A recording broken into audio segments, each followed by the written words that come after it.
सभापती महोदय, महाराष्ट्र शासनाने आत्ताच शेतकऱ्यांची कर्जमाफी केलेली आहे।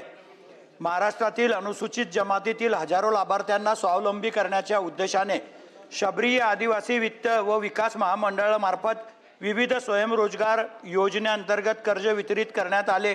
मात्र अतिवृष्टी, पूर, दुष्काळ, बाजारपेठेतील मंदी, महागाई, निकृष्ट दर्जाची वाहने तसेच इतर आर्थिक संकटामुळे अनेक आदिवासी लाभार्थी कर्जफेड करण्यास असमर्थ ठरले आहेत आणि परिणामी त्यांच्या सातबाऱ्यावर कर्जाचा बोजा कायम असून त्यांची आर्थिक परिस्थिती दिवसेंदिवस गंभीर होत आहे।